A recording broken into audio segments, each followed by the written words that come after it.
오늘 본문 말씀에 너희는 믿음 안에 있는가? 너희 자신을 시험하고 너희 자신을 확증하라 하는 말씀이 있습니다.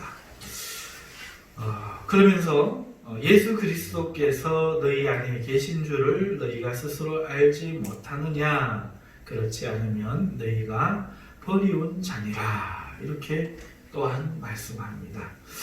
이 말씀은 종합해서 보면 이런 말씀이죠.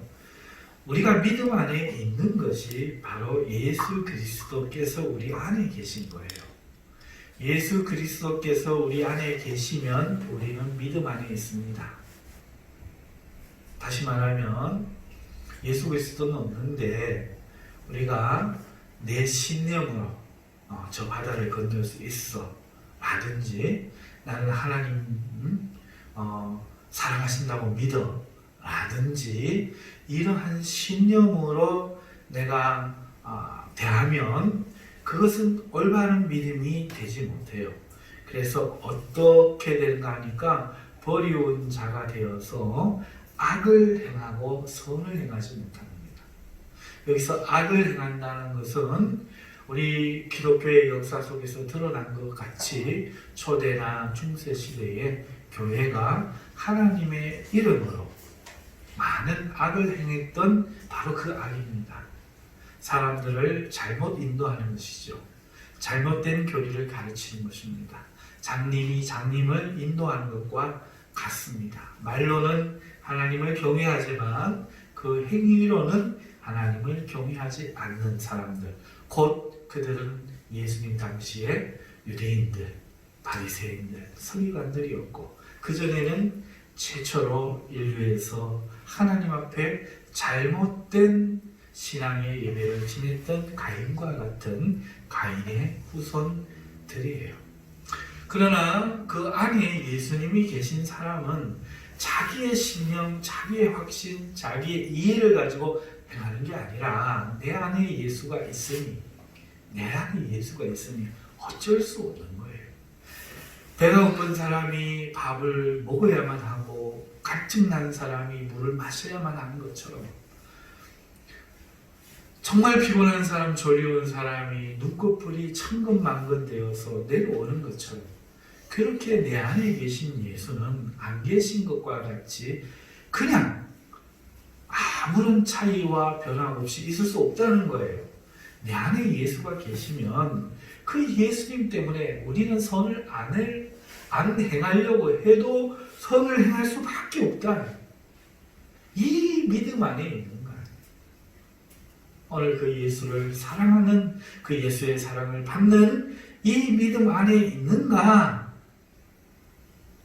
지금 확인해보라고 말을 할 수 있습니다. 이 진리를 거슬려서 우리는 아무것도 할 수 없어요.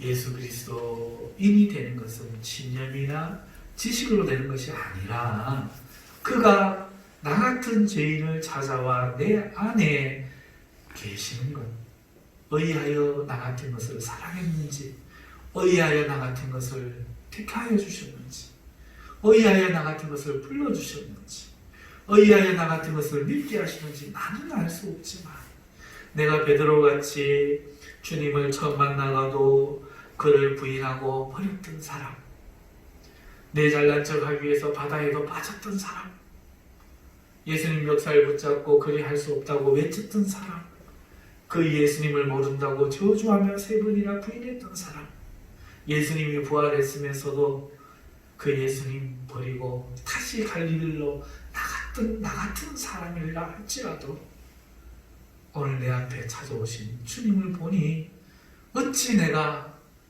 겉옷이라도 두르지 않을 수 있으며 어찌 내가 주님 앞에 내가 사랑한다고 말할 수 있겠습니까? 주님이 나를 사랑하시니 내가 주님을 사랑할 뿐입니다. 이 사랑의 고백, 이 하나님의 은혜의 믿음이 어찌 나오지 않고 그 중세시대처럼 유대인과 서기관과 바리새인처럼 그 악을 행하는 가인처럼 내가 하나님을 믿겠다, 내가 선을 행하겠다 이런 악을 행할 수 있느냐는 거예요. 이건 선이 아니라는 거죠. 이건 신앙이 아니라는 거예요. 신앙은, 세상 신앙은 내가 부처가 되고 내가 무의자연하고 득도하고 내가 장인이 되고 내가 영웅이 되고 그러는 것이지만, 우리 기독교 신앙만큼은 하나님이 의하여 나를 찾아오셨는 거, 하나님이 의하여 나를 사랑하시는 거, 이것에 대한 깨달음이요, 그것에 대한 감사요, 거기서 나오는 사랑의 믿음밖에는 없다는 겁니다. 아멘. 이것을 확인하라는 거예요.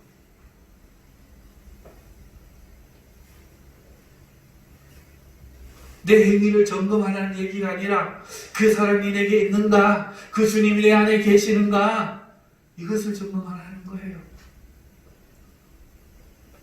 그렇지 않으면 버리운 자라는 거예요. 우리의 모든 열심과 우리의 모든 의지와 행위를 다 내려놓고 우리가 지금 점검해야 될 일은 뭐냐?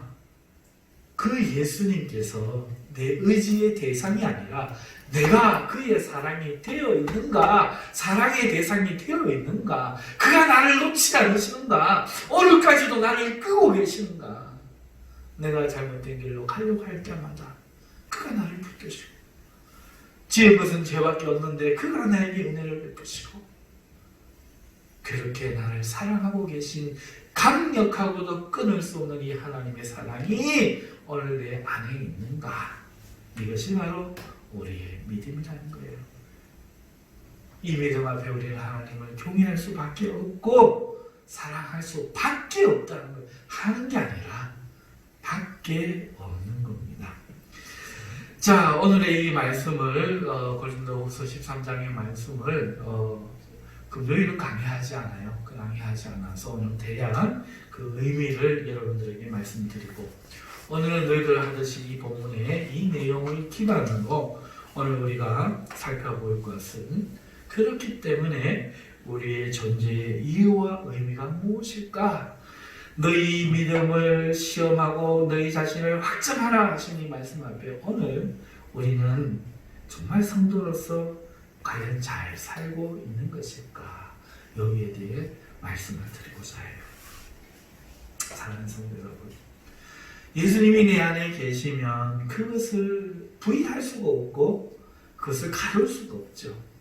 주머니 속에 든 송곳이 삐져나올 수밖에 없는 것처럼, 내 마음 속에 든 사랑이 보여질 수밖에 없는 것처럼, 내 안에 들어있는 지혜가 나타날 수밖에 없는 것처럼, 오늘 내 안에 계신 예수님은 오늘 우리의 삶에 나타나실 수밖에 없습니다.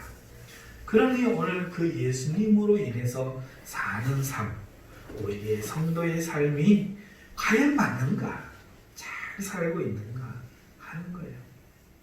자, 그런데 문제는 여기에 있어요.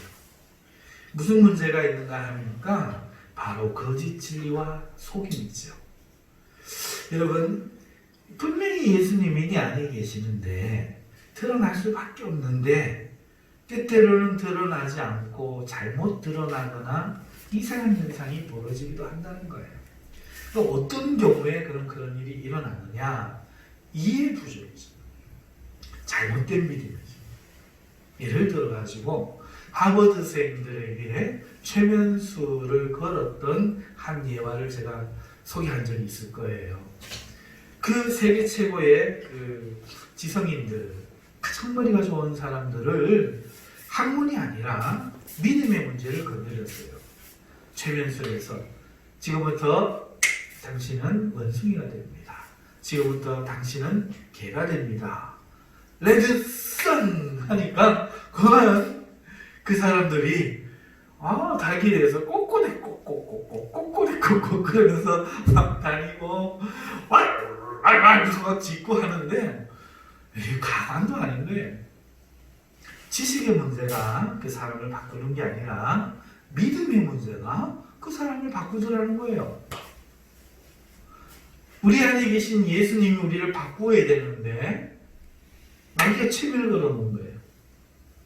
그러니까 우리가 잘못 믿는 거죠. 이해를 잘못한 거죠. 내가 개라고 이해를 한 거예요. 사람이라도 그 순간 개가 되는 최면술처럼 마귀가 걸어놓은 최면술에 마귀가 행하고 있는 세뇌에 당해서 잘못된 믿음을 가져버리면 그 믿음이 정체성이 되고 잘못된 이해가 행동으로 나온다는 거죠. 오늘 우리에게 그러한 것이 있기 때문에 오늘 이 질문을 우리는 심각하게 생각하지 않을 수 없어요. 나는 성도로서 과연 잘 살고 있는 것일까? 믿음의 길을 잘 걷고 있는 것일까? 왜 이런 질문이 내 가슴에 탁 부딪히는가 하면은 이러한 이유 때문에 왠지 좀 잘못된 것 같을 때가 많다는 거죠. 그래서 오늘 이 시간에 그 문제를 좀 다루고 어떻게 해야 되는지 말씀을 드리려고 해요. 여러분, 먼저 우리 지식이 이해를 할 필요가 있어요. 지금 우리를 최면에 걸고 세뇌시키는 것들을 바라보고 자, 박수 소리를 들으면 최면에서 깨어납니다. 하나, 둘, 셋 하고 깨어나는 사람처럼 진리의 말씀을 듣고 깨어날 필요가 있다는 거예요. 여러분, 류현진이라는 사람이 있어요. 토론토, 캐나다의 토론토 제이어스인가 하는 팀으로 옮겨갔어요. 루뚱이라고도 하고 이 친구가 작년에 다저스에서 굉장한 성적을 거두었어요. 정말 세계적인 성적을 거두었어요. 그런데 이번에 계약은 뭐 그 정도로 막 걸맞는 계약은 하지 못해서 개인적으로 마음이 너무 아쉬워요. 그런데요, 여러분, 그 류현진이 이번에 그 토론토 팀에 갔을 때에 에이스 대접을 하는 거예요. 에이스. 제 사복희 사무실에 있는 커피 찍어 먹는 에이스 말고요. 진짜 에이스. 대표. 선두주자. 최고의 커리어를 자랑하는 베스트. 이 에이스를 말하는데, 아니 그 미국 사람들은요, 동양인이거나 말거나 돈을 제일 많이 받으면 에이스로 인정을 하는 거예요. 유현진이가 되어야 되는 주차장이 있는데 거기에 뭘 모르는 신입생이 차를 탁 먼저 내버린 거예요. 그랬더니 다른 유현진은 웃고 말았는데 다른 사람이 가고 거기 누구 자리인 줄 알아? 되지마. 이래버린 거예요. 그 위상이 얼마나 높아졌는지 몰라요. 유현진이 시범 투구를 연습하고 가는데 그 메이저 먼저 있던 그 메이저 리거들과 거기 선수들이 유현진 불러 모델 그립을 어떻게 잡는지 막 물어보고 배우는 거예요. 그런 모습을 보면서 굉장히 저도 뿌듯했습니다. 아마 여러분도 비슷한 마음일 거예요. 자, 그런가 하면은 우리 동네에 김씨라고 있어요. 이 김씨는 밥만 먹으면은 동네 나가서 조기 축구를 한다고 아침에 나가고요, 저녁에 퇴근해서 또 나가고요, 토요일이면 가고요, 일요일이면 나가고요. 나가면 또 술 먹고 들어오고요. 집에 와서 뛰었다고 아프다고 아이고 아파라 어깨 두들겨라 다리 좀 올라가고 부인이 미워 죽겠는 거예요. 어느 날 류현진이 동영상을 보면서 너무 부러운 거예요. 누구는 류현진인데 똑같은 운동을 하는 니는 먹고 이 인간아 니는 먹고 이랬어요. 여러분, 참 이 김씨가 슬픈 거예요. 누군가는 저렇게 정말 자기 이름을 떨치고 사는데 나는 이게 뭔가? 자, 여러분들에게 묻습니다. 류현진과 이 김씨의 차이는 뭘까요? 누가 같이 있는 삶을 살고 있을까요?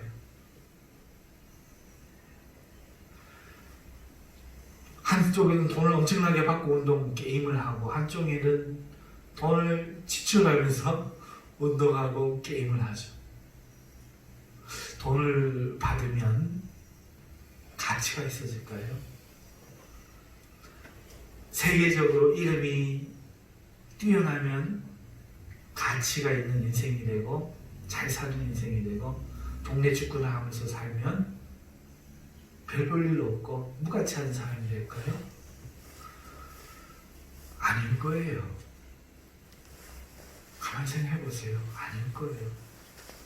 만약에 그 야구가 인기가 없었다면 류현진이가 그렇게 돈 벌 수 있었을까요? 인기가 있을까요? 조기 축구가 갑자기 인기가 생겨서 이 조기 축구가 세계적인 팀이 되면 입장이 바뀌는 걸까요? 그러면 인생의 가치는 운동 종목이 아니라 사람들에게 인기가 있느냐, 사람들이 인정을 하느냐, 돈을 많이 버느냐에 따라서 우리의 인생이 결정이 되는 걸까요? 그러면 공부할 필요 없죠. 돈 버는 방법만 배워야지. 모든 사람이 인기 있는 것만 하라고 가르쳐야 되지. 그러면 우린 그렇게 가르치지 않아요. 사람답게 살아야 한다고. 사람이 돼야 된다고. 그런데 왜 동네 축구 김씨가 얼마나 인간적으로 사람들에게 사랑받고 존중받는 사람으로 살고 있는지는 조명되지 않고 아내에게 그런 대접을 받을까요? 지금 우리는 이러한 세뇌 속에 살고 있어요. 어떤 직업을 하느냐에 따라 대우가 다르고 평생 살아가는 그 수준이 달라져요. 직업의 귀천이 없다라고 우리는 말하면서도 분명한 귀천들을 경험하게 돼요. 사랑하는 성도 여러분, 자유를 볼 때 돈이 있고 없고가 잘 살고 못 사는 것에 결정하고 있는 이 세상, 사람들의 평가가 잘 살고 못 살고의 기준이 되는 세상, 이것은 합당한 걸까요? 하나님이 이게 무슨 소용이 있죠? 사람들이 인정받아서 그 다음에 그것이 여러분에게 뭐죠? 나머지 사람들은 살 가치가 없나요? 그냥 그 사람들 좋아하고 박수만 쳐야 되나요? 동네 축구는 야구에 밀려야만 되나요? 그것이 사람의 세상일까요? 누가 이걸 우리에게 가르치죠? 누가 이걸 우리에게 진실로 믿게 하죠? 그런데 너무나도 신기하게 오늘 세상은 믿는 기독교인 부모들부터 이 사상을 어려서부터 가르치고 있다. 어려서부터 사람들이 인정하는 그것의 얽매이기를, 돈 많이 벌기를, 출세하기를 가르치고 그것이 행복이라고, 행복을 얻는 비결이라고 가르치고 있다는 거예요. 사랑하는 성도 여러분, 자, 과연 그들이 잘 살고 우리는 못 사는 걸까요? 그런 생각이 우리에게 있어서 여러분 무슨 의견을 물으면 그래도 고학력자는 자신있게 이야기하지만 저학력자는 자신있게 이야기를 못하잖아요. 나 같은 것이 뭘 이렇게 자기를 비하하잖아요. 소신있게 내 생각을 틀릴지라도 말하고, 또 말을 했을 때도 내가 자신이 있다면 틀렸으면 그건 내가 틀렸네 할 수 있는데 틀릴까봐 겁내잖아요. 항상 정답이어야만 하잖아요. 사람은 틀릴 수 있지 않나요? 모든 사람은 류현진이 아니어도 괜찮지 않나요? 자, 요셉인 요셉이대로, 요한인 요한이대로, 그렇게 우리 모두 다 같이 있지 않나요? 그런데 누가 가르는 거죠? 그런데 이러한 사고가 우리 속에 지금 들어와서 지배하고 있다는 것에 대해서 여러분 어떻게 생각하세요? 그래서 오늘 자고 일어나서 나는 잘 살고 있다는 기쁨에 웃지 못한다는 것을, 오늘 내가 떳떳하게 가장의 이름으로, 오늘 내 친구의 이름으로 떳떳하게 서서 자신있게 어깨 펴지 못하고 프라이드를 갖지 못한다는 것을 어떻게 생각하세요? 다른 사람이 가진 그 어떤 것을 나도 갖기 위해서 기도 시간에 그거를 두고 기도한다는 것에 대해서 어떻게 생각하세요? 오늘 내 안에 계신 예수는 내 삶에 이것들보다 못한 취급을 받고 있고 나를 웃게 만들지 못하는 이유들 중에 하나일 수밖에 없다는 것을 어떻게 생각하세요? 오늘 이 자리에 앉아 은과 금은 나 없어도 내게 있는 것 예수시니 이런 기쁨과 즐거움이 안 솟아난다. 다시 말하면 처음의 이야기로 돌아가서 내 안에 예수가 있으니 안 나올 수밖에 없는데 오늘 이러한 사고가 이러한 것이 겹겹이 둘러싸여가지고 나도 속고 집단으로 속고 그래서 집단으로 불행하면서도 교회가 이 예수 나타내기에는 관심이 없고 얼마나 교회를 지을 건가, 얼마나 부흥시킬 건가, 무슨 일을 할 건가 그 기준 속에서 매니저라는 속에서 어느 교회의 목사인가 몇 명 정도의 장로인가 그 속에서 실제 신앙이라고 말을 하지만은 사실상은 신앙이 전혀 아닌 이 속에서 살아가고 있다는 것에 대해서 어떻게 생각하세요?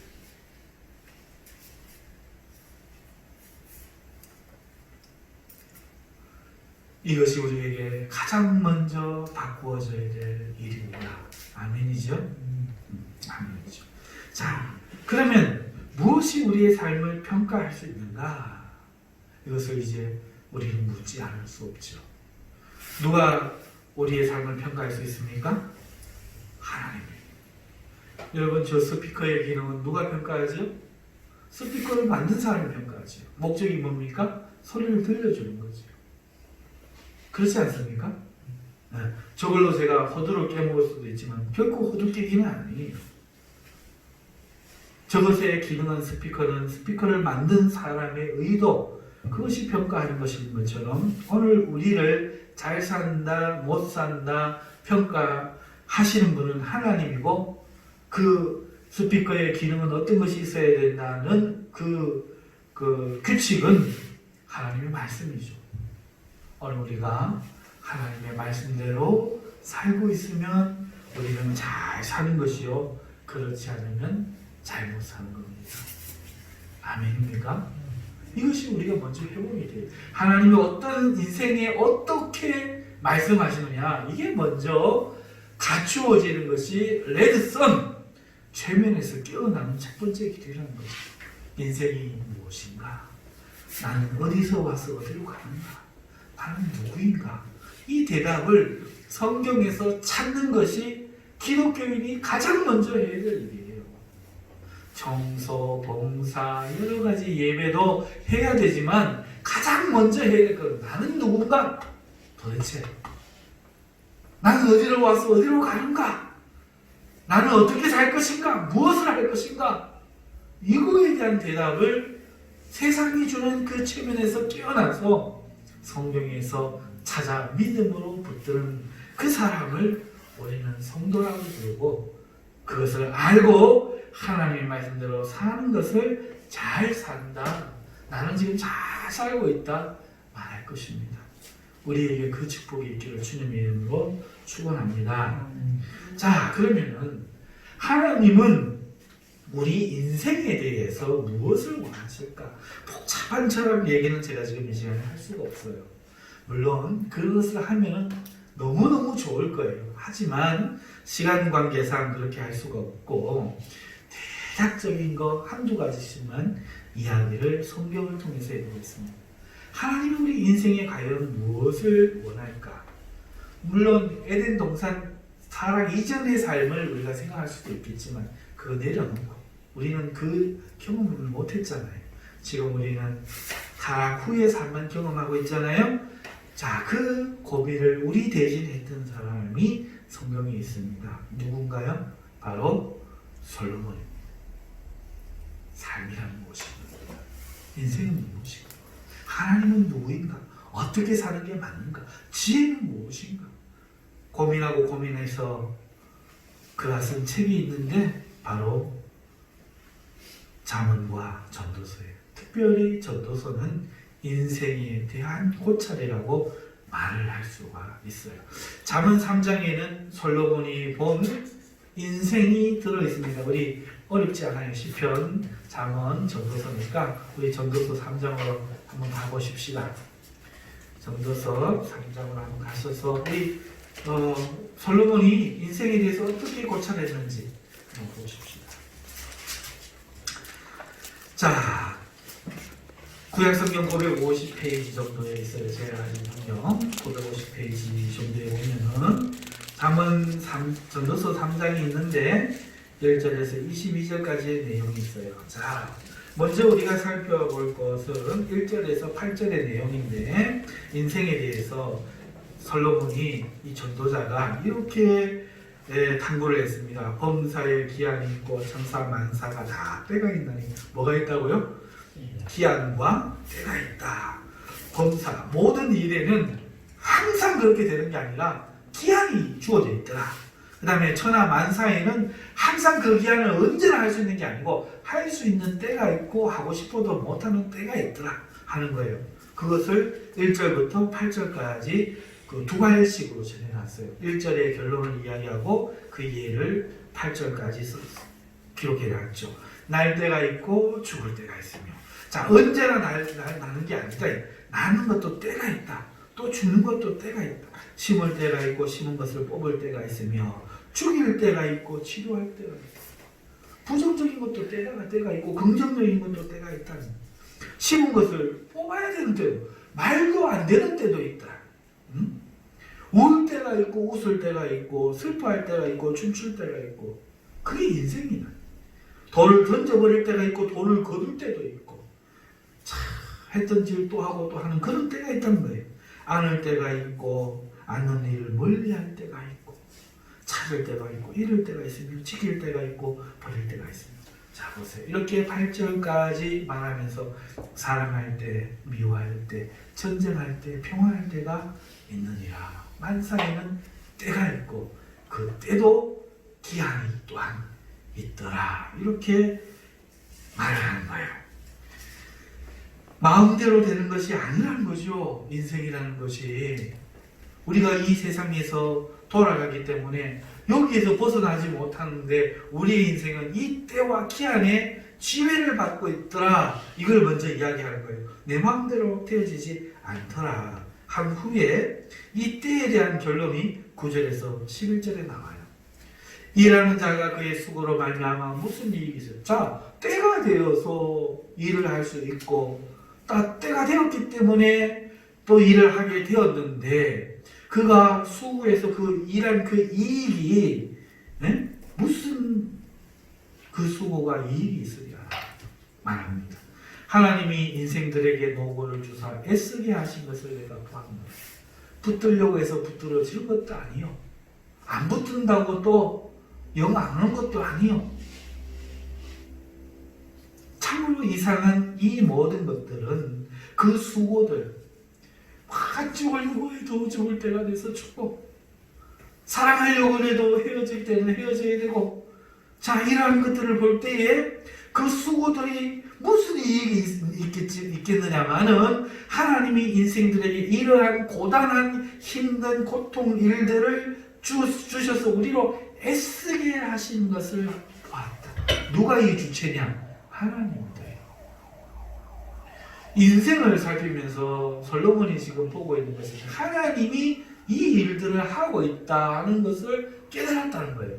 인생이 하나님과 상관없는 게 아니라 하나님의 가장 중요한 그 경영이 인생의 문제에 있더라 하는 거죠. 그러면서 11절에 하나님 모든 것을 지으시되 때를 따라 아름답게 하셨고, 우리 요한이가 그것에 얼마나 멋져질지 몰라요.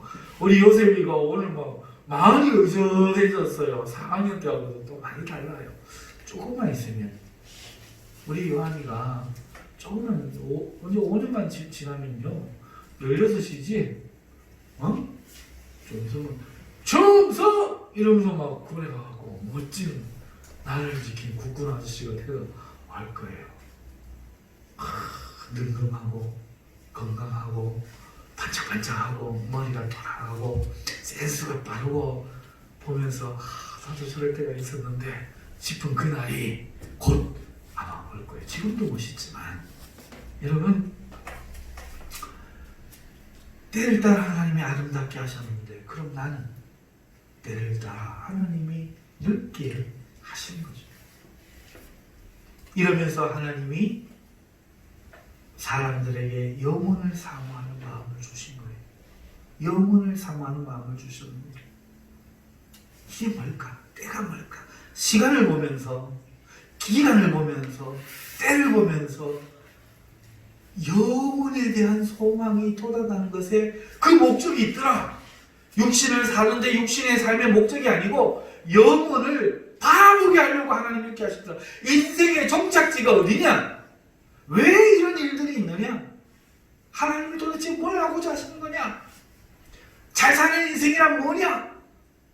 그게 우리 뜻대로 되는 게 아니라 하나님이 이러한 우리의 모든 것들을 때를 정하여 우리가 원하건 원하지 않건 간에 수고하고 애쓰게 함으로써 우리로 하여금 이 속에서 이것 아닌 다른 것, 곧 영혼을 사모하는 마음을 갖게 하신다.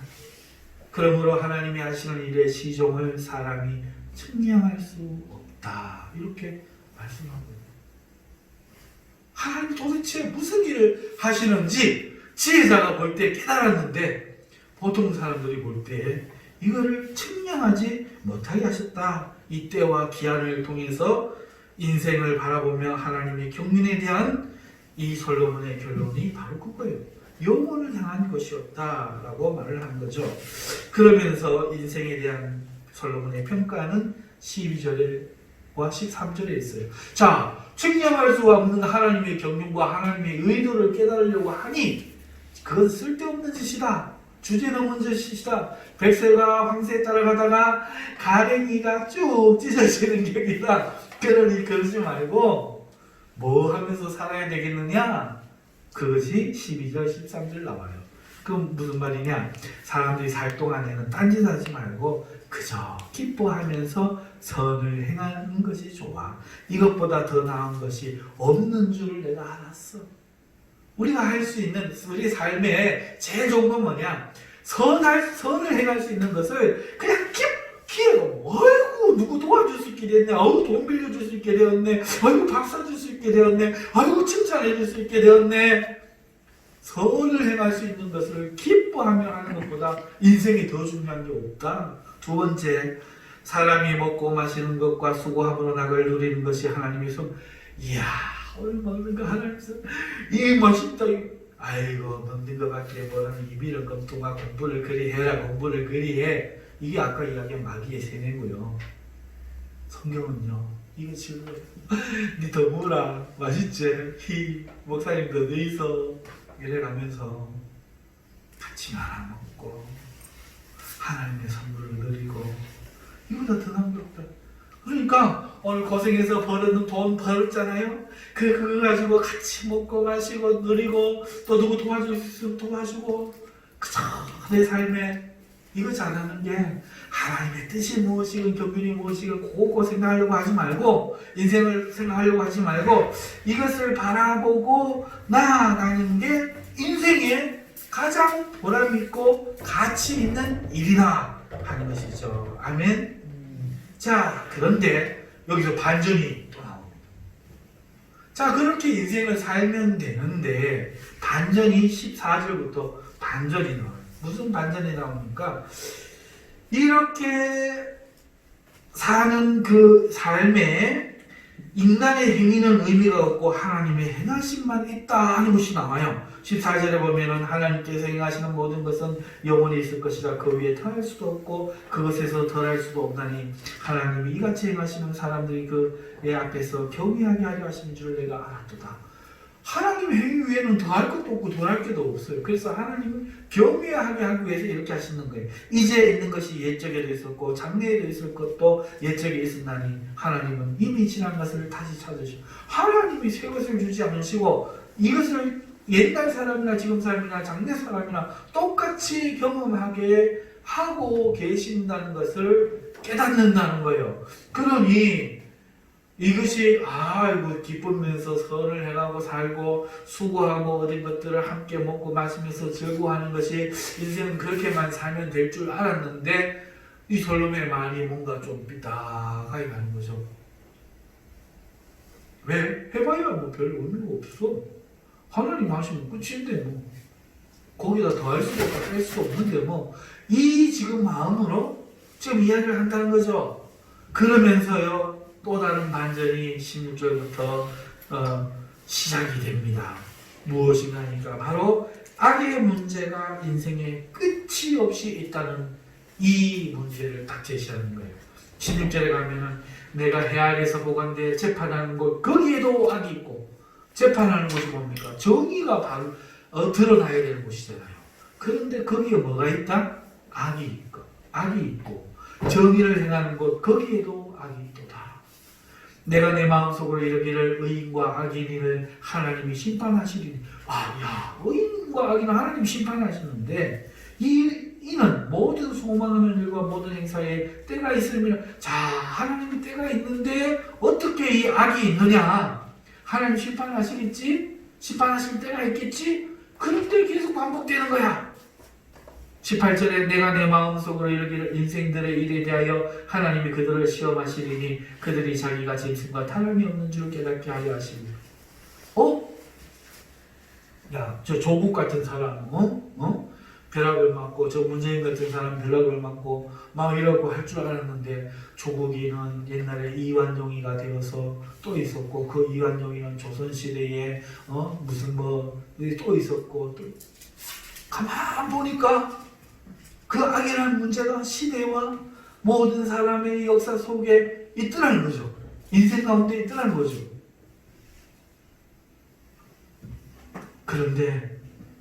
그러니까 하나님이 정의를 드러내고 악을 심판할 때가 있을 거라고 나는 굳게 믿고 살아왔는데 어찌하여 이것이 계속 있느냐? 이유가 뭘까? 탐구하다 보니까 솔로몬이 깨달은 거 있어요. 사람들이 자기가 짐승과 다름이 없는 줄을 깨닫게 하려지. 우리 신앙인들 생각해보면 알아요. 어떻게 내가 믿음을 갖고 하나님을 섬기는데 하나님을 날마다 더 사랑하기는커녕 믿음이 식어가면, 기쁨이 더 생기기는커녕 오히려 게으름만 늘어가고, 기도를 더하고 전도를 더하기는커녕 무건종의 신앙인이 되어서 그렇게 냄새나는 그리스도인의 모습을 보이는가 하는 이런 모습을 생각해보면 이해가 되는 거죠. 도대체 내가 사람인가? 이만한 사랑을 받았으면 나는 정말 하나님 앞에 잘 살아야 될 텐데 어찌하여 나는 이러는가? 왜 이것밖에 안 되는가? 도대체 가망이 없나? 이런 생각이 절로 든다는 거죠. 솔로몬이 이걸 이야기하는 거예요. 솔로몬이 이야기하기를 짐승과 다름이 없는 줄을 깨닫게 하려 하시. 그러려고 악을 일으켜 두신다는 거예요. 우리 윤석 교사님 잠이 많이 오죠? 자, 인생이 당하는 일을 짐승도 당하나니, 짐승과 일반이라. 다 흙으로 말미암아 것으로 흙으로 돌아가나니 다 한 것으로 짐승과 함께 똑같이 죽는, 짐승과 별 다르지 않는 이런 인생이면 나는 사람이 자기 일에 즐거워하는 것보다 더 나은 것이 없음을 보았나니 이는 그것이 그의 몫이기 때문에. 그거 말고는 내세울 게 없는 거야. 짐승과 똑같이 자기가 하는 일을 즐거워하는 거, 그냥 네 인생 즐거워하면서 그냥 살아라. 그의 뒤에 일어날 일이 무엇인지를 포기하려고 그를 도로 데려올 자가 누구예요? 또 얼마나 허무하게 끝나요. 자, 무엇으로 인해서 이게 이렇게 허무하게 끝났습니까? 인생을 살펴볼 때 모든 것에 때가 있고 기한이 있고, 때가 있고 기한이 있어서 하나님이 영혼을 사모하는데, 영혼을 사모하면서 사는 사람들이 그 영혼에 대한 하나님의 경륜을 생각하기보다는 오늘 내가 수고하고 번 것을 함께 먹으며 선행하는 것을 기쁘며 사는 게 좋은데, 그럼 다 행복하게 살아야 되는데 행복하게 살지 못하고 세상에는 악이 있어갖고 사람을 침범해 오는데 그 악을 바라보면서 내 마음이 상하는 거야. 그러니 그래서 마음 상하지 말고 그만 네 하는 일이나 잘하면서 사는 게 최고구나. 인생은 그거밖에 아니야. 이렇게 끝나는 거예요. 그 이상을 말할 수가 없어. 자, 여기에서 드러나는 중요한 사상이 뭡니까? 악이라는 거죠. 오늘 우리가 이 땅에 2020년 3월에 우리가 느끼는 고통이 뭡니까? 악이죠. 왜 이런 일들이 있느냐? 이런 일들이 있느냐? 성경이 이걸 이야기하고 있어요. 여러분, 하나님 마음에 합한 사람이라고 평가를 받은 사람은 딱 한 사람이 있습니다. 누구죠? 바로 다윗입니다. 그 다윗은 시편 34편에 이렇게 이야기합니다. 34편 8절에 너희는 여호와의 선하심을 맛보아 알지어다 그에게 피하는 자는 복이 있도다 라고 말하면서 그 복을 이야기하고 14절에 가면은 악을 버리고 선을 행하며 화평을 찾아 따를지어다. 악을 버리고, 하나님이 선하니 악을 버리고 화평을 따라 선을 행하면서 이렇게 이야기한다는 거예요. 그 사람의 신앙에는 뭐가 있습니까? 바로 선과 악의 프레임이 다윗의 인생에는 계속해서 그것이 있었던 거예요. 하나님을 경외하면서 선과 악이라는 인생 코드로 자기의 인생을 바라보고 있었다는 거죠. 전도서 기자인 자기 아들 솔로몬이 바라봤던 것과 똑같아요. 악의 문제가 너무나 심각한 거야. 다윗도 평생을 살면서 이 악의 문제와 싸웠던 거예요. 그것이 시편에 계속해서 나옵니다. 시편 1편, 시편의 첫 시작은 바로 의인과 악인의 이야기로 시작돼요. 그의 테마는 선과 악이에요. 시편 4편 6절에는 여러 사람의 말이 우리에게 선을 보이지 않는군요. 선이 없다는 것에 대한 여호와여 주의 얼굴을 들어 우리에게 비추소서. 하나님밖에는 없다는 이것이 그의 신앙인 거예요. 14장 3절에는 다 치우쳐 함께 더러운 자가 되고 선을 행하는 자가 없으니 하나도 없도다. 시편 37편 3절에는 여호와를 의뢰하고 선을 행하라. 땅에 머무는 동안 그의 성실을 먹을 거리로 삼을지어다. 그러면서 27절에 가면 악에서 떠나 선을 행하라. 그리하면 영원히 살리리. 그러면서 그것이 150편까지 가요.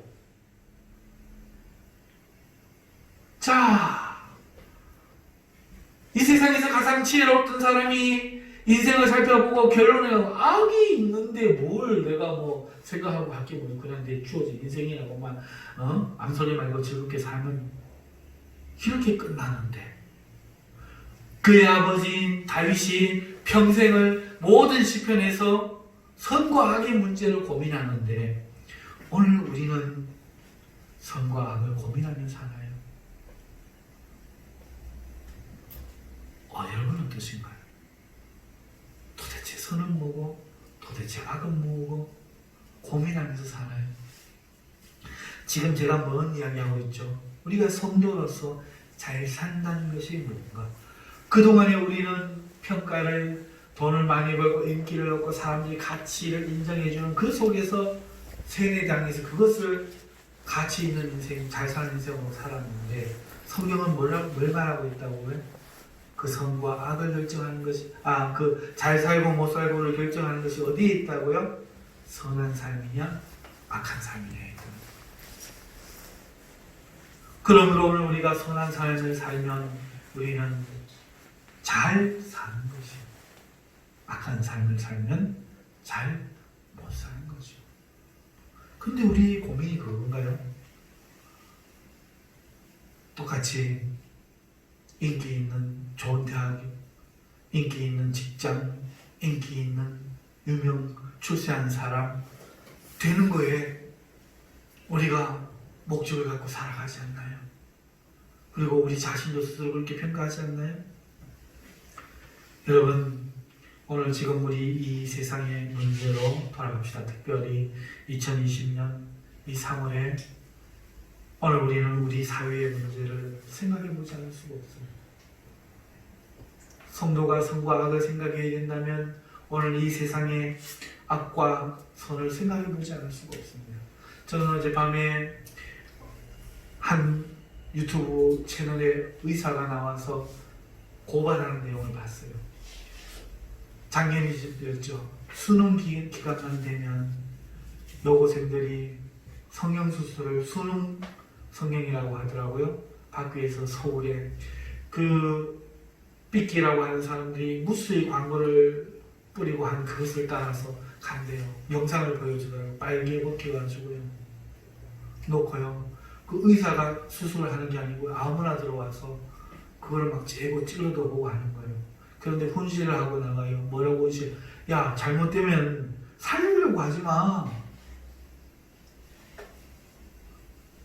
살리면 돈 많이 들어. 죽으면 마취에서 깨어나지 못했습니다 하면 끝나. 거기에서 성폭행도 이루어지고요. 실습이 이루어지고 마루타라고 하죠. 뼈를 잘라내면 실습이 이루어지는 거예요. 그걸로 회사를 차려놓고 돈을 버는 거예요. 모든 병원, 의과를 이야기하는 게 아니라 성형외과와 또 그 부분이 이야기하는 치과가 그런 거예요. 양압수술 뭐 이런 것들이 굉장히 위험한 수술인데 코뼈를 이거 바르게 하는 수술이 굉장히 위험하답니다.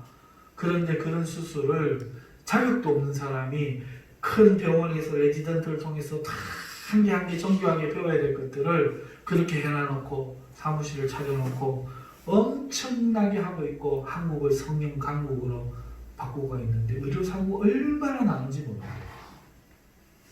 의사의 고갈이에요.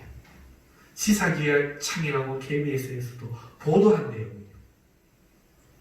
거기에 락 가수 신해철도 죽었다는 거예요.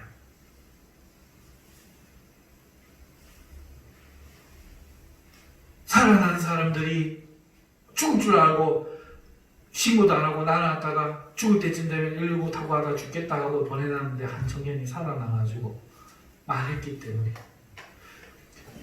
작년인가 한 여고생이 수능 시험 치고 이제 강원도에서 올라와갖고 유명한 병원 찾아갖고 성형수술을 했는데 죽어버린 거야. 그 친구들이 와서 피켓을 들고 데모를 하니까 그 성형외과 의사가 뭔가 양심에 찔려가지고 양심 고백을 해버렸어. 내가 수술 안 했다. 딴 사람이. 그리고 이와 같은 일들이 한국에 굉장히 많이 일어나고 있다. 나는 성형수술이 필요해. 나는 코 고치기 위해서 가야 돼. 뭔가 의술이 필요해서 병원에 갔는데 의술이 기득권이잖아요. 기득권이고 우리는 모르잖아요. 그거를 밝힐 수가 없잖아요. 그러니까 수술하다 보면 죽이는 건 준다는 거야. 그리고 그걸로 돈을 번다는 거야. 어마어마한 돈을 번다는 거예요. 그냥 나는 병 고치러 갔는데 내 몸이 절개하는 그런 실험 도구가 되어버린 거예요. 자격도 없는 사람들이. 여러분, 자, 이 사람들이 악마가 아닌가요? 그 의사들, 그 고발하는 의사는 이것을 악마라고 표현해요. 악마가 뭐가 악마냐? 저 시진핑이가 코로나 바이러스를 악마라 하는데 그게 악마냐? 그 균을 퍼뜨리는 사람이 악마고 그것을 경고하지 않는 사람이 악마라고 불러야 되듯이 이런 짓을 하는 사람이 악마가 아니냐? 그런데 그 속에서 인신매매가 이루어지고 장기 적출이 이루어지고 한다는 거예요. 그런데 이 사람들이 안 잡혀도 간다는 거예요. 왜 안 잡혀도 가냐? 검찰이, 법원이 이 사람들 편을 들어준다는 거예요. 아무도 승소를 못해. 그러니까 뻔뻔하게 더 한다는 거예요. 이미 고발도 되고 다 하고 언론에서 다 드러나는 사실인데도 또다시 묻히고 지금 더 한다는 거예요. 이대로는 안 된다는 거예요. 법원이 이렇게 이야기한답니다. 의사가 잘못했다는 것을 증명해라. 죽은 사람이 어떻게 증명해요? 엄마 아빠가 어떻게 증명을 하겠어? 이게 말이 되는 얘기냐고요. 법원이 나서서 전문가를 대동해서 이 상황에 의해서 검증하고 해서 밝혀줘야 되는데 그걸 누구 보고 하락하느냐? 피해자에게 하라는 거예요. 이번에 우리 한나가 보험 사기로 걸렸어요. 네가 보험 사기 아닌 걸 네가 증명하라는 거예요. 피해자가 보험 사기자가 되는 거예요. 여러분, 이것이 한국의 현실입니다. 이 세상에 하나님이 선과 악을 통해서 하나님 바라보시는데 이 솔로몬이 절망하고 좌절했던 그 문제, 악의 문제가 지금 2020년 우리 한국에 있는데 이 유령 의사에게서는 단 하나의 문제일 뿐이에요. 인신매매, 장기 적출, 하나의 문제일 뿐이에요. 이 기득권층의 이 지배 전략 무시무시한 겁니다. 여러분 지금 문재인 대통령이 문제입니까? 우파 대통령이 되면은 거기에는 착취가 없고 비리가 없고 그렇습니까? 또 있겠죠. 온갖 불법들이 판을 치고 말입니다. 여러분 그런가 하면은 중국은요 우리 대한민국을 전쟁 없이 삼키려고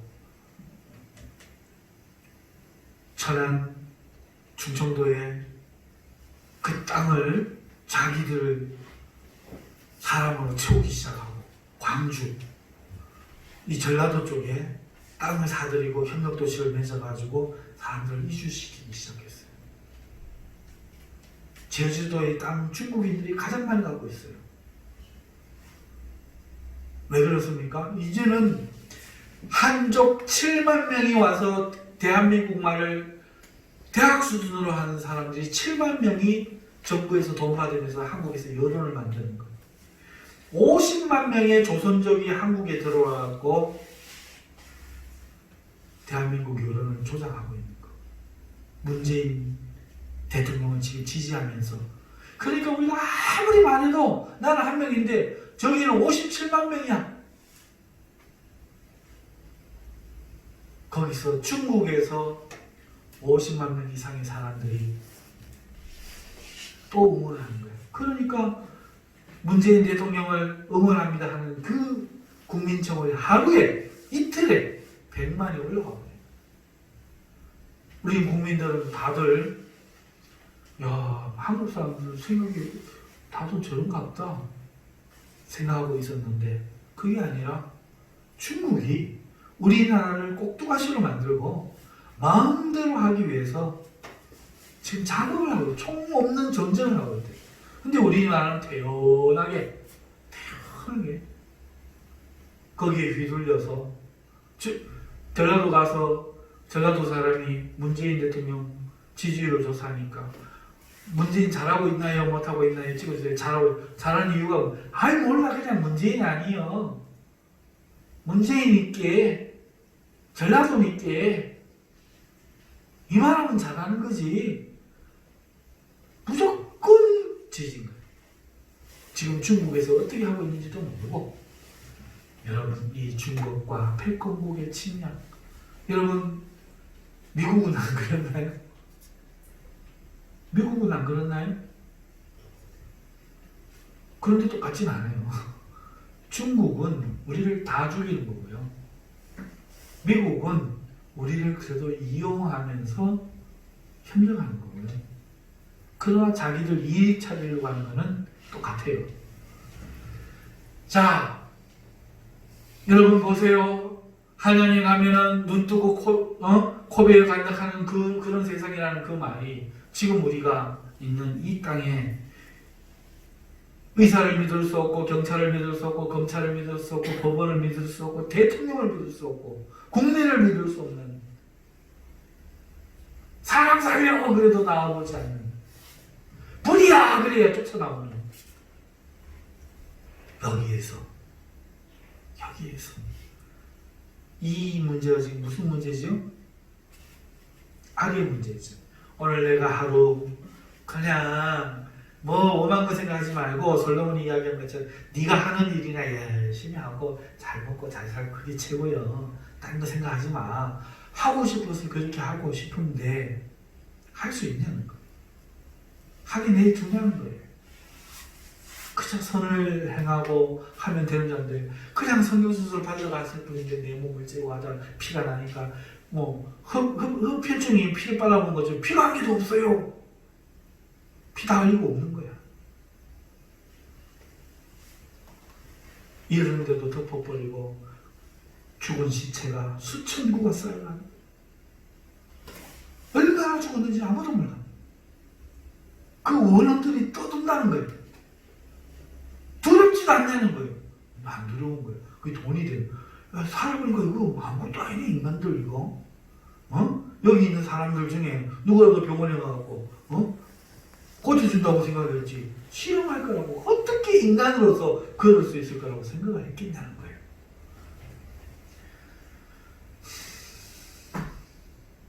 사랑하는 성도 여러분, 자, 이러한 악이 오늘 우리 인생을 판단하지 못하게 만들고 있습니다.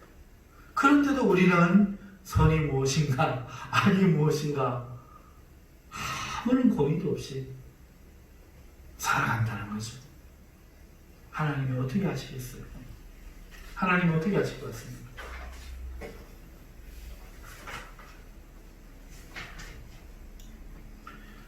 아모스 3장으로 우리 한번 가보십시오. 아모스 3장. 제가 가진 성경은 1276페이지. 1276페이지쯤 있어요. 아모스 3장으로 가십시오.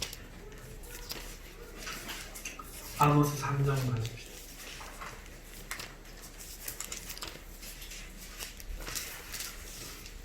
저 1276페이지쯤에 있어요. 1절부터 제가 읽어 나갈게요. 이스라엘 자손들아, 여호와께서 너희에 대하여 이르시는 이 말씀을 들으라. 애굽 땅에서도 이르시는 이 말씀을 들으라. 애굽 땅에서 인도하여 올리신 모든 족속에 대하여 이르시기를 내가 땅의 모든 족속 가운데 너희만을 알았나니. 자, 하나님 무슨 말이에요? 땅의 모든 족속 가운데 한 족속 곧 이스라엘이죠. 너희만을 알았나니 그러므로 내가 너희 모든 죄악을 너희에게 보응하리라 하셨나니. 딴 사람은 신경 안 쓰겠다. 이스라엘 너희 죄악만 내가 보응하겠다. 지금 하나님 말씀이 그거죠. 두 사람의 뜻이 같지 않은데 어찌 동행하겠으며. 이 뭐 말이에요? 하나님이 오직 상관하기로 작정하신 이스라엘 너와 내가 뜻이 같지 않은데 어떻게 동행하겠냐. 사자가 움킨 것이 없는데 어찌 수풀에서 부르짖겠으며 젊은 사자가 잡은 것이 없는데 어찌 굴에서 소리를 내겠냐. 뭔가 잡아서 좋아하고 그러면서 자기 자랑도 하지. 누구를 내가 이렇게 해가지고 구해냈는데 누구가 내 것이 아닌데 내가 어찌 기분 좋겠냐, 이 아니죠. 덫을 땅에 놓지 않았는데 새가 어찌 거기 치이겠으며 잡힌 것이 없는데 덫이 어찌겠어 땅에서 튀겠느냐. 성읍에서 나팔이 울리는데 백성이 어찌 두려워하지 아니하겠으며. 전쟁 났다는 소리죠. 여호와의 행하심이 없는데 재앙이 어찌 성읍에 임하겠느냐. 자, 지금 여러분 이야기가 지금 아모스 4장이 3장의 이야기가 어디로 진행되는가 하면 너하고 나하고 생각이 달라서 어떻게 동행할 수 있으며 내가 너희만은 반드시 보호하겠다. 그런데 지금 사자가 막 움켜쥐고 내는 소리를 하지 않느냐. 내가 지금 그렇게 포효 하지 않느냐. 움켜쥐지 않았으면 하겠냐. 내가 누구 움켜쥔 것 같냐. 바로 너다. 너를 움켜쥐었대. 어떻게 새가 덫을 치지 않는데 덫이 튀어오르겠느냐. 어떻게 내가 만든 장치가 탁 소리를 나서 너희를 붙잡지 않겠느냐. 이 이야기인 거예요. 여호와의 행하심이 없는데 재앙이 어찌 성읍에 임하겠느냐. 주 여호와께서는 자기의 비밀을 그 종 선지자들에게 보이지 아니하시고는 결단코 행하심이 없으시리라. 사자가 부르짖은즉 누가 두려워하지 아니하겠느냐. 주 여호와께서 말씀하신즉 누가 예언하지 않겠느냐. 아스도스의 궁궐들과 애굽 땅의 궁궐들의 선포에 이르기를 너희는 사마리아 산들에 모여 그 성 중에서 얼마나 큰 요란함과 학대함이 있나 보라 하라. 자기 궁궐에서 포악과 겁탈을 쌓는 자들이 바른 일을 행할 줄 모르느니라. 여호와의 말씀이니라. 지금 아까 제가 행해진 이 나라의 이 악들, 이 구조적인 악들을 이야기합니다. 똑같은 일들이 여기에 지금 벌어지게 돼요. 그러니까 하나님이 가만 안 둔다는 거예요. 내가 너희만큼은 상관하겠다는 거예요.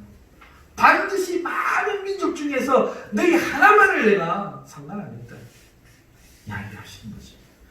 그러므로 주 여호와께서 이와 같이 말씀하시되 이 땅 사면에 대적이 있어 내 힘을 쇠하게 하며. 보세요. 사면이 적이에요. 사면이. 중국이 적이고 북한이 적이고 미국이 적이고 일본이 적입니다. 모든 나라가 우리를 출입을 끊습니다. 여호와께서 이와 같이 말씀하시되 목자가 사자 입에서 양의 두 다리나 귀 조각을 건져낸과 같이 사마리아의 침상 모서리에나 걸상의 방석에 앉은 이스라엘 자손도 건져내는 이유예요. 이게 뭐 구해준다 좋다 이 뜻이 아니에요. 목자가 달려가 봤더니 사자 입에서 다 처먹고 양 다리만 들고 있는 거예요. 너가 고리된다. 지금 악의 문제를 이야기하는 거예요. 너희가 악을 행하고 있으면 이렇게 된다. 오늘 다윗이 그 시편 전체의 서문하기 그의 프레임이고 이 전도서의 이 솔로몬의 이 최고의 지혜자의 결론이 악의 문제로 끝났다면 오늘 우리의 성도도 잘 살고 못 살고의 그 기준이 바로 선이냐 악이냐는 그 문제에 관심이 있어야 되는데 우리가 관심을 두지 아니하고 있는 이 동안에 우리나라에 행해진 이 악에 대하여서 아모스 시대에 하나님이 이렇게 한 것을 볼 때에 오늘 우리가 지금 잘 살고 있느냐가 보인다는 거예요. 그리고 아모스 시대의 이스라엘에게 너는 내가 상관하겠다. 너만큼은 내가 보호하겠다. 다른 나라는 몰라. 너는 보호하겠다. 왜 그럽니까? 도와줬기 때문이죠. 이스라엘에서 구원했기 때문이에요. 네가 내 이름을 알고 내가 네 이름을 알기 때문이에요. 하나님이 이 세계 대전 후에 처참한 국가 중에서 오직 한 나라 대한민국 하나만을 구원하셔서 이렇게 잘 살게 하시고 하나님의 이름을 주시고 온 세계 우리나라 동아시아 위로 밑으로 베트남까지 전부 다 빨개졌을 때라도 이승만 대통령을 통해서 한민족 한반도의 그 남쪽만은 하나님이 지켜주셨거든요. 오늘 아까 제가 말한 이러한 악들이 우리가 관심을 갖지 않고 행해지니 하나님이 너희가 이렇게 되리라 이야기하는 거예요. 건전형을 받는데 다리만 남았다. 주 여호와 만군의 하나님의 말씀이니라 너희는 듣고 야곱 족속에게 증언하라. 주 여호와의 하나님의 말씀이니라 너희는 듣고 야곱의 족속에게 증언하라. 너가 이야기를 해라. 하나님 믿는 자들에게 이야기해라. 이 세상에게 이야기해라. 내가 이스라엘의 모든 죄를 보응하는 날에 베델의 제단들을 벌하여 그 제단들의 뿔들을 꺾어 땅에 떨어뜨리고 겨울궁과 모든 궁을 지리니 상하궁들이 파괴되며 그 궁들이 무너지리라. 여호와의 말씀이니라. 사랑하는 성도 여러분, 지금이 바로 그 시기입니다. 선과 악의 문제가 그건 고상한 사람들이나 생각하고 우리는 이렇게 살아왔어. 그렇지 않아요. 오늘 우리는 세상에서 사람들과 똑같은 기준으로 세뇌당하면서 살았어요. 신앙이 거기서 그 사람들보다 더 잘 되는 것 그렇게 생각해서 대학 20대만 되면은 저 안 믿는 사람들은 떨어지고 우리 학생들 공부를 덜 했을지라도 잘 찍어서 잘 찍은 것이 당선되게 해주시고 합격되게 해주시고 이런 기도를 하면서 불로소득 창대해지는 걸 생각하면서 선과 악에 대해서는 아무런 관심도 없이 성경이 핵심이 선과 악인데 거기에 상관하지 않고 산이 유령의사, 인신매매, 장기적출, 기득권이 지배 전략의 시스템화 그래서 벌어진 불법들 그리고 중국의 지금 이 대한민국의 침탈과 공산주의가 미국과 독일에 스파이를 심어놓고 공산주의 독일이 공산주의당이 광화문 촛불 집회에 나타나서 잡히고 외국 사람이 공산당으로 잡혔어요. 이런 일이 벌어지는데 우리는 교회에 앉아서 기도만 하고 우리 잘 먹고 잘 살고 평안하고 그것만 생각하고 그러니 주머니 속에 송곳이 있어도 나오지를 못하는 거예요. 내 안에 예수가 있어도 올바른 우리가 오늘 본문인 고린도후서의 13장의 말씀처럼 내 자신을 시험하여 확증해보지 않기 때문에 예수가 있는데도 더 이상 예수 있는 사람이 아닌 거예요.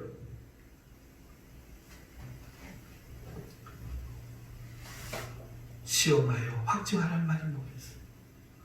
오늘날 사랑하신 예수가 우리를 구원하러 오셨다면 오늘 우리는 이 세상을 구원하러 나가야 됩니다. 코로나19 하나 문제로 마스크 때문에 벌벌 떨면서 오늘 이 예배 자리에도 나오지 못하는 사람들이 얼마나 많아요. 물론 그들의 믿음을 다 뭐라고 하는 것은 아니고 우리의 믿음이 좋다고 칭찬하는 것은 아닙니다만은, 그러나 정말 그것이 맞다면 적어도 코로나보다 훨씬 수천 배, 수만 배 무서운 영혼의 제약을 회개하지 못하고 예수님을 못 믿고 죽어가는 이 일에 대한 전도의 외침, 전도의 마스크 전하는 일에는 왜 아무도 애를 안 쓰고 긴장을 안 하고 살아가느냐는 거예요.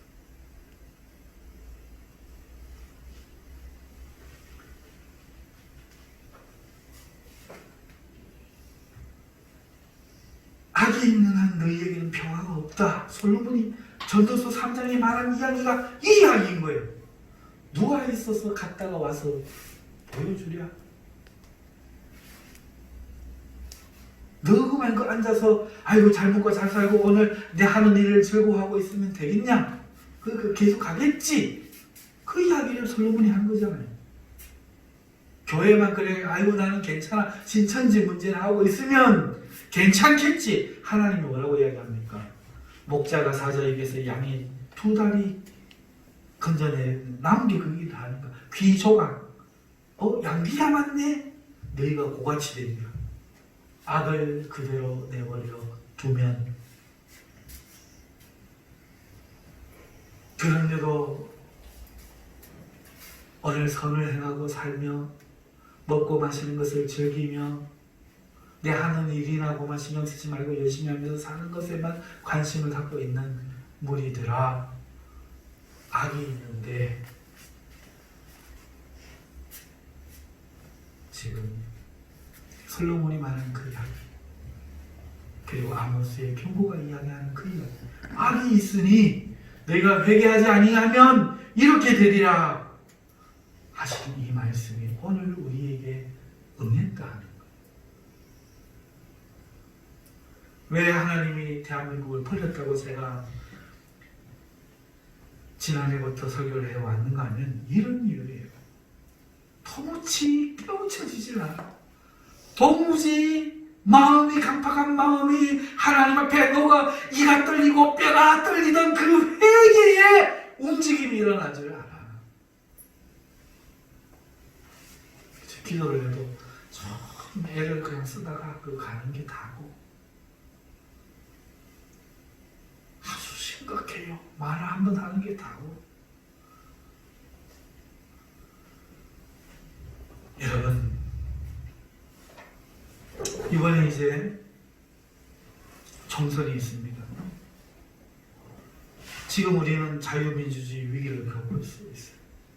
여러분, 아까 우리 박수영 이사님 중국이나 미국이나 똑같다고 말씀하셨는데 어떤 면에서 맞아요. 하지만 어떤 면에서는 전혀 다릅니다. 한마당 전 다른 면이 무슨 면입니까? 우리는 자유민주주의 공화국이에요. 네? 저 북한은 조선민주주의 공화국이에요. 민주주의예요. 그 나라. 민주주의가 뭡니까? 민주주의가 뭐예요? 내가 오늘 이 가게를 열어서 이제 호빵 장사를 해요. 장사가 잘 됩니다. 자, 민주주의가 뭐냐? 저 옆에 있는 사람들이 꼴보기 싫은 거야. 그래서 다수가 모여가고 저 집 문 닫게 하자. 처분을 넣었어. 그러니까 국가가 나서가고 너 문 닫아라. 다수 결정체, 다수주의 결정하는 그게 민주주의 핵심 아닙니까? 자, 나보고 문 닫으라 했어. 그게 우리나라에서 이루어질 수 있습니까? 없습니까? 못 이루어져요. 우리는 민주주의 앞에 뭐가 들어갑니까? 자유자가 들어요. 자유. 내가 법을 해치지 않는 한, 내가 이게 장사를 하는 것이 법 안에 있는 한, 이 장사할 수 있는 자유를 누구도 침범하지 못해. 민주주의가 침범하지는 못해. 그런데 저 북한은 그것을 공산당이 선동해서 탄핵합시다, 뭐 합시다 하면 민주주의로 다 이루어지는 게 민주주의야. 우리는 그 민주주의 아닙니다. 나는 개인의 자유가 민주주의 위에 있는 거예요. 내가 남에게 피해를 주지 않는 한 나는 어디든지 갈 수 있고 무슨 말이든지 할 수 있어요. 왜 국가가 오늘 예배를 드리는 나를 예배 드리지 마라, 드리라, 설교를 이런 설교해라, 저런 설교를 왜 합니까? 난 내 자유를 가지고 하나님 말씀을 선포할 그 자유 세상에 우리는 지금 살고 있는 거예요.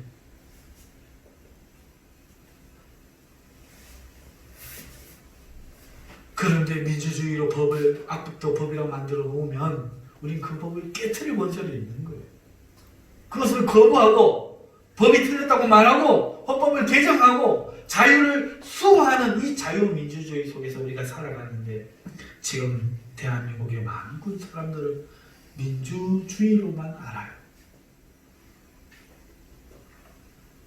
우리가 정체성을 잃어버렸던 것처럼 국민으로서도 정체성을 잃어버리고 그 세뇌를 중국과 공산당이 기득권들이 지금 하고 있단 말이에요. 지금 주식시장이 거의 망하는 걸 아시죠? 이런 일이 없어요. 5년 전 후퇴가 아니라 30년 전으로 후퇴했대요. 여러분 무슨 말인가 하면요, 나는 내가 주식이 없는데 괜찮아 이런 말이 아니에요. 수십조 원이 사라진 거야. 그냥 연기로 사라졌어요. 돈이 사라져버렸어. 우리가 먹을 음식이 저 창고에 있어요. 자, 저 사람 장사를 하고 나는 일을 해. 가서 그 창고에서 사 먹어야 돼요. 그런데 그 창고에 음식이 사라져버렸다니까? 돈을 가지고 있어도 못 사요. 마찬가지로 이제 우리는 그 사라진 돈의 그 여파를 후폭풍을 만나야 돼요. 지금 전 세계가 중국발 공산주의발 저 코로나19의 위기 속에 경제가 안 그래도 우리나라는 더 힘든데 이 자영업자들 뿐만 아니라 앞으로 은행권들이 자기들 살려고 우리들 서민들 대출하는 사람들이고 뭐고를 이제 저거 할 때 어떻게 감당하겠어요? 세계 WHO는 지금 팬데믹, 전 세계가 전염병으로 위험에 다다랐다는 선포를 해버렸어요. 때를 맞추어서 미국은 유럽까지도 차단을 시키고 앞으로 어떤 일이 벌어질지를 모릅니다. 여러분, 지금 아모스의 이 경고, 이것이 악에 대한 경고예요. 악을 두는 한 내가 너희를 이렇게 만들겠다 한 이 경고가 지금 미국과 대한민국 하나님의 사랑을 입었던 나라들에 대한 하나님의 심판으로 내가 많은 민족들 가운데 오직 너만을 불러내었나니 그 많은 나라들 중에 유럽의 중세시대에 고통을 받고 종교의 탄압을 받고 자유가 없고 하던 그 시대에 오직 미국 한 나라를 통해서 하나님 뜻을 세웠고 그 전쟁의 폐해 속에서 다 죽어질 때 세계에서 단 한 나라 공산주의에 물들지 않고 단 한 나라 대한민국 한 나라를 하나님이 불러서 내었는데 이 나라에 지금 어떠한 악들이 행해지고 있습니까?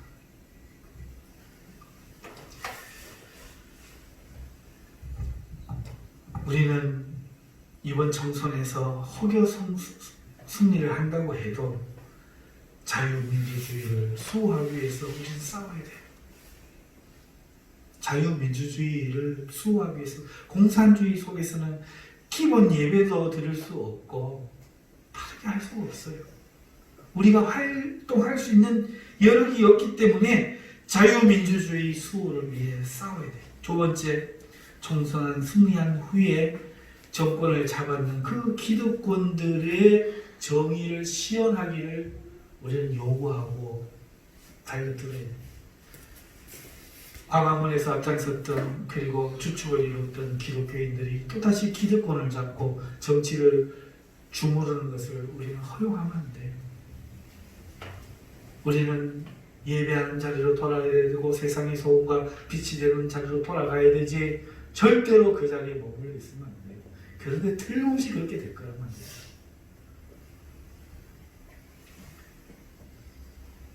한나라당이 아니 미래통합당이 정권을 잡아도 그들에게 개혁을 누가 이제 요구해야 됩니까? 우리가 요구해야 됩니다. 우리의 싸움은 남아있어요. 그리고 이제 우리 아이들에게 교육을 해야 돼요. 정교조 교사 다 몰아내고 잘못된 교육 몰아내고 이제 우리가 나서서 너희가 악을 해결하지 않으면 하셨기 때문에 올바른 교육, 올바른 가르침, 정의 구현, 악의 심판을 위해서 이제는 대한민국 모든 기독교 성도들이 일어나서 싸워야 될 싸움이 남아있습니다. 그런데 오늘 우리가 그 현실을 직시하지 못하고 오늘 이 불바람과 같은 불시험과 같은 이 고난만 지나가기를 기도한다는 것은 내 상처를 그저 진통제 하나 주사 놓고 거지 한 장 덮는 거나 다르지 않아요. 썩은 것을 도려내야 됩니다. 오늘 대한민국 교회가 어디로 가야 되는지, 내가 지금 성도들께 정말 잘 살고 있는지, 우리는 잘 살고 있는지를 분명히 보아야 됩니다. 말씀을 맺습니다. 긴 시간 말씀을 드렸습니다. 처음에 제가 무엇으로 시작했지요? 사랑하는 성도 여러분, 우리는 지금 잘 살고 있느냐?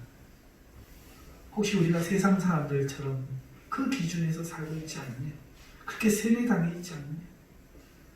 우리를 잘 산다고 증명할 수 있고 말할 수 있는 판단의 기준은 우리를 만드신 하나님과 그의 말씀밖에 없는데, 그 말씀을 볼 때에 가장 지혜자의 솔로몬과 하나님 마음에 합했던 한 사람 다윗의 이야기를 볼 때 바로 선과 악의 문제다. 하나님, 우리가 악을 대항하여 싸우고 선을 행하기를 원하신다. 오늘 고린도후서 13장의 말씀도 선을 행하게 하려 함이라고 구원의 이유를 분명히 적시하고 있다. 선을 행하는 것이 우리의 일입니다. 그래야 선을 행하면서 살아야 성도가 성도답게 잘 살고 있는 것입니다. 그러지 않고 드려지는 모든 예배는 하나님 폐하기를 원하는 예배며, 모든 성직은 가증스러운 것이며, 모든 예물은 냄새나는 것이에요. 오늘 우리는 악을 회개하고 선을 행해야 합니다. 그런데 우리가 외면하고 있는 사이에 이 세상은 아까 말씀드린 것 이런 악마 같은 사람들로 가득 차버렸어요. 의사들이 변질되어 버렸어요. 선생님들이 변질되어 버렸어요. 기득권들이 조직적으로 그렇게 세상을 장악하고 살아갑니다. 이제 세상의 소금은, 세상의 빛은 우리밖에 없습니다. 우리가 회개하지 않으면 하나님은 지금 양사방을 적으로 만들어서 우리를 치는데, 주님이 오셔서 우리를 건져낼 쯤에는 그 짐승의 이 사이에서 남은 피조각, 남은 다리 2개만 보일 것이라 경고하고 있습니다. 그래도 우리는 오늘 그저 나는 착하게 살는데 선을 행하고 열심히 벌어서 정말 좋은 사람과 나누어 먹고 하나님 그 높은 경륜 다 헤아리기 어려우니까 나쁜 마음 품지 말고 오늘 내가 하는 일이나 즐겁게 직장생활 잘하고 그렇게 살는데 말할 거냐? 전도서에 이 솔로몬이 한 이야기가 그거예요. 내 마음만 좋게 하고 있는다고 해서 해결이 되냐? 사도 바울이 고린도후서 13장에 선을 행하게 하려 하십니다. 지난주 설교에 믿음의 모습에 대해서 말씀드렸지 않습니까? 믿음은 행하는 것이다. 이 말씀으로 결론을 냈습니다. 성도 여러분, 내 안에 예수가 있다면 어떻게 안 드러날 수가 있어요? 세뇌당했습니다. 지금 저는 여러분에게 주문을 외워놓습니다. 깨어나라. 최면에서 깨어나라. 잘못 믿고 있는 정체성, 잘못 이해하고 있는 지식에서 깨어나서 여러분들이 지금부터 싸울 거는 선과 악의 문제입니다. 또다시 나가서 하나님 승진하게 해주시고 아파트, 그게 아니에요. 평안할 때는 그게 맞아요. 그러나 우리의 삶에 선과 악에 대한 싸움이 우리의 이름으로 주어졌다는 거예요. 하나님이 말하는 거예요. 마귀는 우리와 직접 싸우지만 하나님은 내가 여자로 너와 원수가 되게 하고 여자의 후손으로 너와 싸우게 하겠다. 마귀와의 전쟁을 우리를 통해 하기로 지금 작정하셨다는 거예요. 그래서 솔로몬 기자가 이야기한 것처럼 어찌 이런 일이 있느냐, 우리로 영혼을 사모할 수밖에 없고 하나님 계심을 두려워하도록 우리에게 이 악이라는 것을 두신다는 거예요. 때가 되어서 심판할 것 같지만 하나님 안 심판한다는 거예요. 누가 심판합니까? 우리가 심판합니다. 우리가 심판합니다. 저 로마 나라를 무엇이 끝장냈나요? 그 나라가 박해하고 핍박할 때 우리 기독교인들이 나가서 전염병이 일어날 때에 그 사람들 목숨 걸고 박해하는 나라를 대신해서 돌보았지 않습니까? 사랑과 선행으로 끝장을 내지 않았습니까? 오늘 우리가 숨어서 예배하고 겁내서 집에서 숨을 것이 아니라 당당하게 나와서 하나님께 경배해야 되는 알고 세상에 나가서 통화해야 되지 않겠습니까? 내 마스크 한 장 더 거머쥐기보다 어렵고 힘든 사람 마스크 나누고 가는 것입니다. 믿는 사람에게는 더욱 그리해야 되고 믿지 않는 사람에게 마스크 한 장이라도 더 나누어 주면서 이 악이 지배하는 세상 가운데 선을 행해서 이겨내야 되지 않겠습니까? 이러한 축복이 우리에게 있기를 바랍니다. 우리 다 함께 기도하십시다. 우리 기도